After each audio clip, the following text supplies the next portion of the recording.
bien celui-là aussi. J'ai arrêté d'être jockey depuis maintenant 7 ans, il me semble. Ça m'a manqué au début, j'ai eu un peu de mal à digérer le passage, le stop en fait. J'ai mis un petit moment à ingurgiter tout ça et puis après je suis revenu par le biais d'agent de jockey en fait.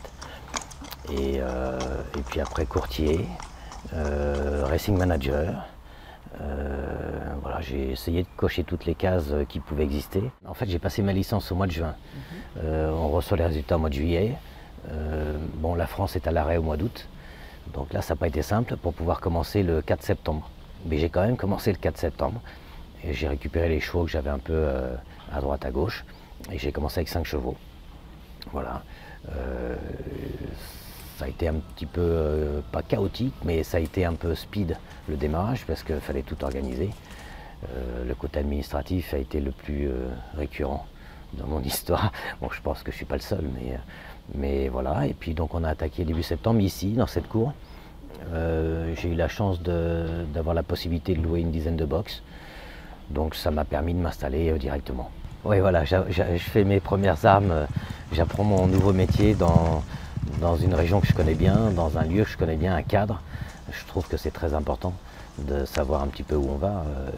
L'entraînement, c'est quand même la forme physique des chevaux, c'est quand même la base des courses. Pourquoi m'installer à Chantilly? Parce que déjà de une, c'est quand même les pistes que je connais le mieux. J'ai quand même passé entre 25 et 30 ans ici à cheval notamment. Ça me semblait logique. Les chevaux des propriétaires dont je m'occupais en tant que racing manager, ils sont à Chantilly, enfin étaient à Chantilly. Donc j'avais aucune raison d'aller me balader à droite ou à gauche. J'aurais bien aimé essayer de m'installer aussi à l'étranger, pourquoi pas, c'est toujours dans un coin de ma tête. Mais pour l'instant en tout cas c'est Chantilly. Alors là oui, là les 10 box sont pleins, il y a eu déjà des allées et venues un peu.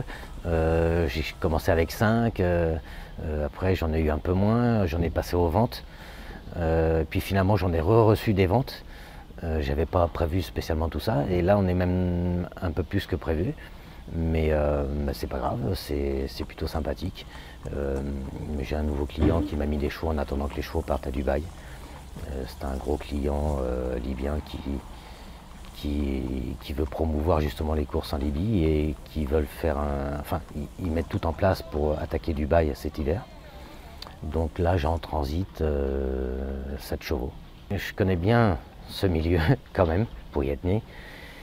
Tout peut aller très vite dans tous les sens. Donc je fais en sorte pour que tout se passe bien, mais voilà, je ne veux pas brûler les étapes. De toute façon, je fais avec ce que j'ai, pour commencer.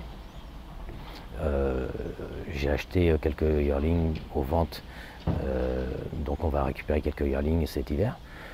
Après, j'ai un ou deux choix achetés pour des clients qui souhaiteraient avoir un 3 ans ou un 4 ans l'année prochaine.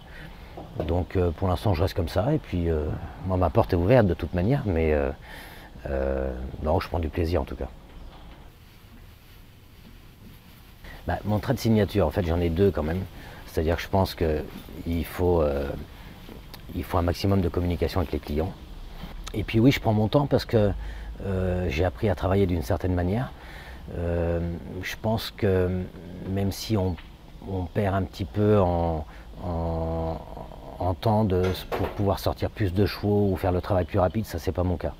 Je sais que les chevaux ont besoin de temps, ils ont besoin de l'être humain, ils ont besoin de ce côté tactile et puis d'échanger. Les chevaux sont beaucoup plus calmes quand on fait un travail de fond.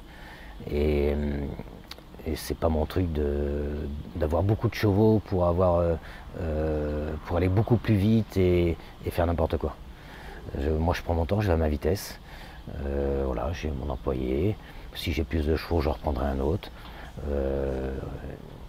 J'aime bien cadrer tout ce que je fais quand même. Et puis c'est un métier de détail. Enfin, je veux dire, par tous les côtés, que ce soit jockey, racing manager, courtier ou entraîneur, tout est un métier de détail. Donc, et surtout plus entraîneur, où on a la responsabilité des chevaux 24/24. Donc plus on passe de temps avec les chevaux, et je pense que c'est un peu la clé, et mieux c'est.